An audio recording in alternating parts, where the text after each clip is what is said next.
네, 반갑습니다. 저는 국립생태원의 우동걸입니다. 저는 오늘 야생동물 그 중에서도 포유동물에 대해서 그 친구들이 어떻게 살고 있고 어떤 친구들이 우리 주변에 살고 있고 그 다음에 겨울나기는 어떻게 하고 있는지 그리고 그들과 함께 살 수 있는 방법은 어떤 것이 있는지 그거를 한번 같이 이야기 나누는 시간을 갖도록 하겠습니다.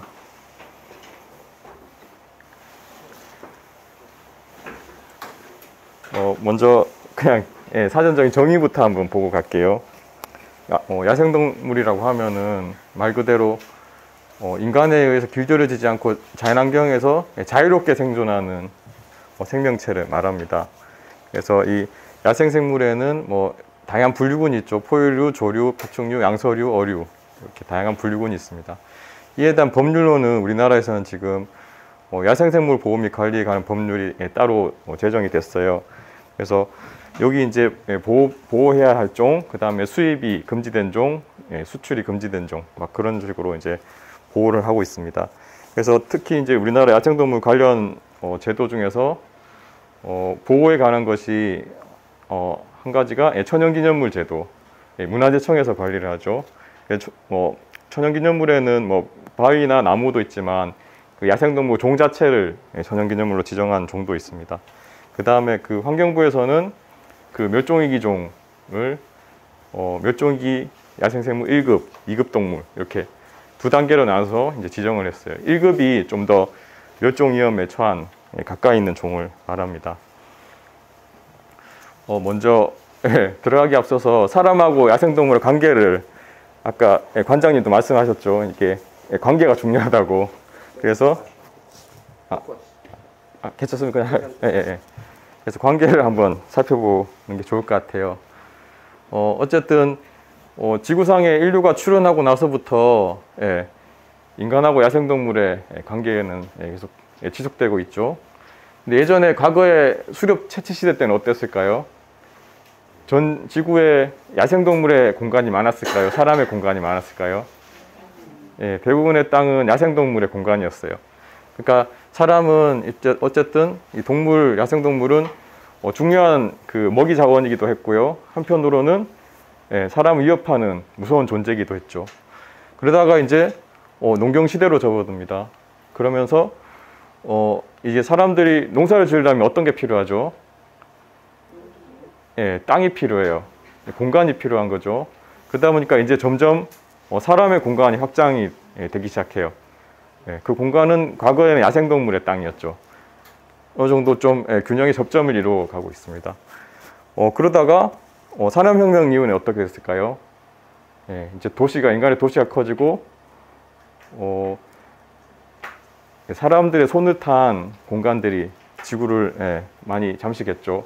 그러다 보니까 사람에 의해서 인간에 의해서 멸종되는 종들이 나타나기 시작했어요. 그래서 지금은 우리가 어떤 시대를 살고 있을까요? 오히려 사람들이 지구상에 어쩌면 우점종이 되어버렸죠. 그러다 보니까 오히려 야생동물을 보호해야 되는. 그래서 이 인류의 역사를 보면은 이 패러다임 자체가 완전히 그냥 역전돼 있다. 그래서 현재는 우리가 살고 있는 시대는 이런 시대다. 이런 관계에 대해서 먼저 좀 이해하고 가시면 좋을 것 같습니다. 얼마 전에 재밌는 연구 결과가 나왔어요. 그 지구상에 있는 그 야생동물, 포유동물, 육상 포유동물의 무게를 추정해 봤어요. 몸무게를 다 추정해 봤어요. 어떤 게 제일 많을까요? 코끼리도 있고, 코뿔소도 있고, 무거운 동물도 많잖아요, 야생동물. 과연 전 세계 포유류의 몸무게를 추정해 보면 어땠을까? 결과가 좀 충격적이었습니다. 뭐냐면은, 사람이 키우는 가축이 60%를 차지하고, 그 중에 우리 이제 70억 찍었죠. 인류가 36%. 야생동물은 4%예요. 그래서 지금 우리는 인지하지 못하지만 우리 지구라는 생태계는 어쨌든 지금 인간 한 종에 의해서 완전히 기울어진 운동장에서 우리는 지금 살고 있습니다. 어쨌든 과거의 지구상의 생물 변화 양상이 지금 완전 완전히 역전된 그런 상황에서 이 야생동물은 위태롭게 4% 정도 돼 있습니다. 조류는 그나마 좀 나아요. 우리가 닭이나 칠면조나 사람이 기르는 가금류가 70% 정도, 야생조류는 30% 정도입니다. 하여튼 이게 저도 근데 보시면은 요 전세가 역전된 게 1900년대 이후부터예요. 그 전까지는 대부분의 지구상의 바이오매스는 야생동물이 차지했어요. 게다가 불과 이렇게 역전된 게 얼마 되진 않았지만 지금 심하게 기울어진 상태다. 그래서 특히 이제 이 포유동물이라고 하면은 말 그대로 젖을 먹여서 새끼를 기르는 우리 사람도 포유동물에 속하죠. 그래서 그 생물 분류군 중에서도 가장 우리와 가깝게 있는 동물입니다. 이 포유동물의 특징은 생물학적으로는 따뜻한 피가 흘러요. 체온을 유지해야 되는 거죠. 그래서 지금 우리가 이제 지금 있는 겨울철 이 시기는 분명히 좀 가혹한 시기이면은 분명합니다. 그리고 보시면은 포유동물이 많은 변이가 있어요. 이 바다에 사는 고래에서부터 저기 하늘을 날 줄 아는 박쥐까지 다양한 변이와 다양성을 가지고 있습니다. 그리고 몸엔 털이 있고요. 땀샘이 있어요. 땀이 흘러요. 그리고 그 폐와 소화기관을 분리하는 횡격막이 존재합니다. 이런 것들이 이제 포유동물의 생물학적인 몇 가지 특징들이에요. 그래서 우리나라에는 어떤 포유동물이 살고 있는가 대략 그냥 간략하게 정리를 해보면은 이 종들은 호랑이, 표범, 늑대, 사슴, 여우 이 종들은 안타깝게도 지금 우리나라에서는 자연 상태에서는 멸종된 것으로 확인되고 있습니다. 이들의 멸종도 이게 얘기는 엄청 많은데요. 그냥 간단하게 말씀드리면 지난 한 세기에 다 사라졌어요.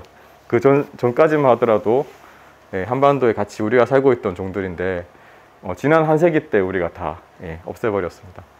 그 다음에 이 사양노루나 반달가슴곰은 멸종위 1급 동물인데 다행히도 극소수 개체가 자연 생태계에 살고 있어요. 살아남았어요. 그 다음에 사냥이랑 수달은 멸종위 1급 동물임에도 불구하고 최근에 그래도 개체 수가 어느 정도 안정적으로 좀 유지가 되고 있는 상황입니다. 그 다음에 멸종위 2급 동물로 사기랑 담비, 하늘다람쥐, 새족제비 이런 종들이 있어요. 그리고 스라소니 5종은 과거에도 얘들이 원래 이제 추운 지방에 살아요. 눈이 많이 오는. 그래서 남한에서는 과거에도 서식 기록이 없어요. 저 한경도 이북에 개마고원 쪽에 원래 그래서 요거는 이제 남한에는 제가 봤을 때도 아마 서식하지 않았던 것이 아닌가 싶어요. 그 다음에 얘들 멧돼지, 노루, 고라니, 오소리, 족제비 얘들은 뭐냐면은 온갖 세월의 풍파를 이기고 한반도에 살아남은 기특한 애들이죠. 이 주변에 우리가 쉽게 볼 수 있는 이런 종들이 남아 있습니다. 그래서 오늘은 이런 종들이 어떤 생태적 특징을 가지고 있고 흔적을 어떻게 찾으면 되는가 그런 거를 같이 살펴볼게요.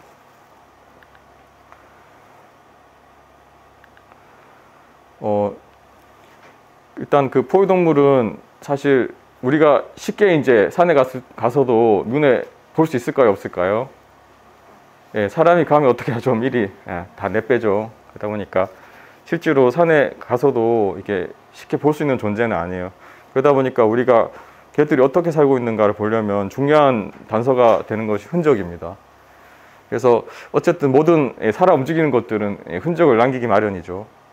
여기는 속리산에 있는 정의평 소나무입니다. 과거에 세조가 여기 행차했을 때 이렇게 가지 들어서 정의품 벼슬까지 얻었다고 하는 그런 얘기가 있는 나무인데요. 천연기념물로 있죠. 속리산의 법주사 들어가는 입구에 있습니다.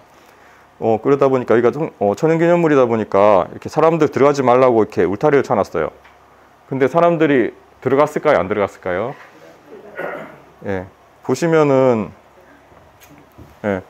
이렇게 이제 커플이 들어간 발자국도 있고 아마 여기서 사진을 한 방 찍고 이렇게 왔다가 돌아온 것 같아요. 요거는 보니까 이게 이 사람은 소심했어요. 갔다가 돌아왔어요, 그냥.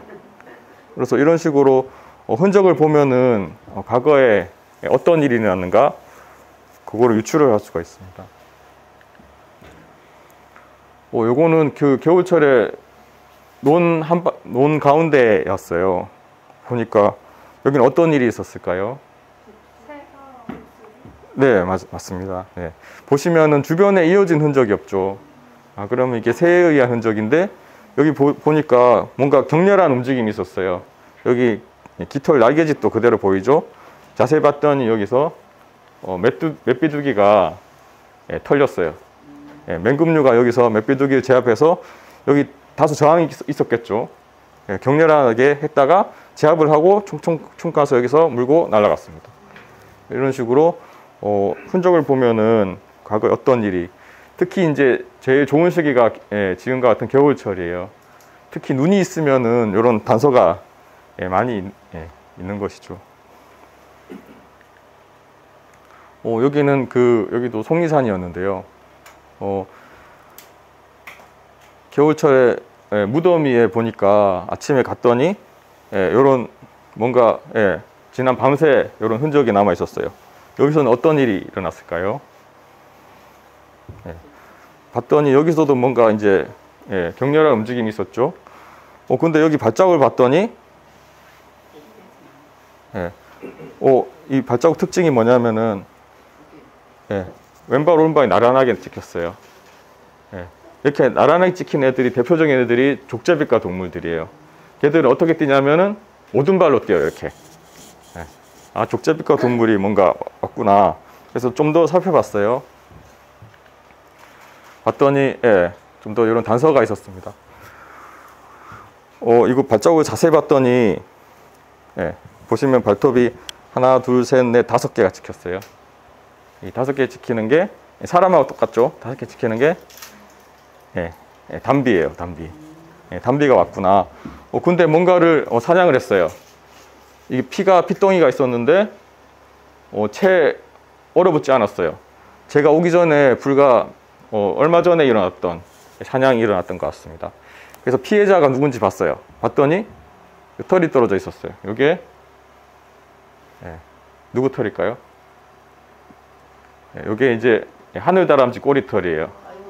그래서 이게 종합적으로 정리해 보면은 지난 새벽에 멸종위기 2급 담비가 천연기념물이자 멸종위기 2급 하늘다람쥐를 남의 무덤 위에서 잡수셨다. 이런 결론을 얻었습니다. 그래서 이런 겨울철에 특히 이런 흔적 하나하나를 보면은 과거에 어떤 일이 났는가를 알 수가 있어요. 이건 제가 찍은 건 아니고 인터넷에 있는 사진인데 제목을 누가 기가 막히게 달았어요. 사슴이 가다가 하늘로 승천했다. 근데 사실은 이 맹금류한테 이게 낚여서 올라간 거죠.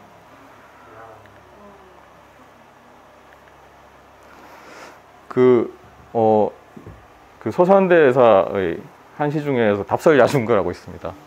눈 덮인 들판을 걸어갈 때 함부로 걷지 말지어다. 오늘 내가 걸어간 발자국이 뒷사람의 이정표가 되리니. 그래서 하여튼 이게 흔적을 남길 때 조심하라는 얘기인데, 어쨌든 동물들이 겨울철에 남긴 흔적은 우리가 이 동물들이 어떻게 살아가는지 알 수 있는 소중한 단서가 됩니다. 그래서 이따 오후에 한번 현장에 가서 같이 한번 찾아보는 시간을 갖도록 할게요. 근데 흔적도 흔적 나름이에요. 요거는 이제 강변의 모래톱이에요. 모래톱인데 이 단서는 피해자가 맷비두기라는 점. 근데 이제 주변에 어떤 식으로 사냥했는지 그런 이게 흔적은 남아있지 않아요. 그러다 보니까 흔적에 있어서도 아까 눈 위에 찍힌 흔적 있잖아요. 그러니까 흔적마다 우리가 담고 있는 정보량이 다 달라요.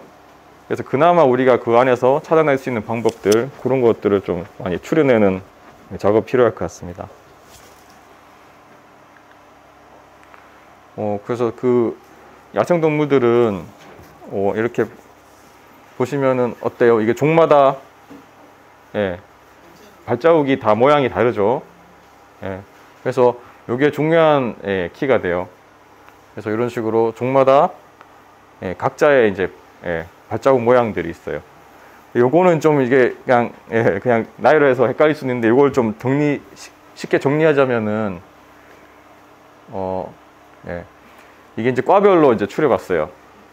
과별로 추려보니까 대략 얼추 비슷한 애들끼리 묶이죠. 보시면은 얘는 예, 고양이과 발자국, 얘들은 예, 객가 동물.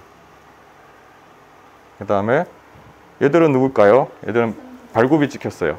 예, 사슴류들. 그 다음에 얘들은 보니까 사람하고 똑같아요. 5개가 찍혀요. 발자국이 5개가 찍히는 애들이 족제비과 동물들. 얘는 사람 발하고 비슷하죠. 얘는 반달가슴곰. 그래서 이게 발자국이 눈 위에 이쁘게 잘 찍혀 있으면은 이게 종 단위까지 구분이 가능해요. 그런데 이게 좀 흐리멍텅하게 찍혀 있다 했을 때는 아 그래도 고양이과구나, 족제비과구나, 사슴과구나, 이게 이제 어느 정도 과별로 어느 정도 좀 구분할 수 있는 단서가 되기도 합니다. 그 다음에 이제 중요한 포인트 하나가 응가죠. 그래서 보시면은 똥도 종마다 이렇게 조금씩 달라요. 그래서 이 똥하고 이 발자국이 흔적 중에서는 가장 어떤 동물이 다녀갔는지, 어떤 동물이 살고 있는지를 알려주는 중요한 단서가 됩니다.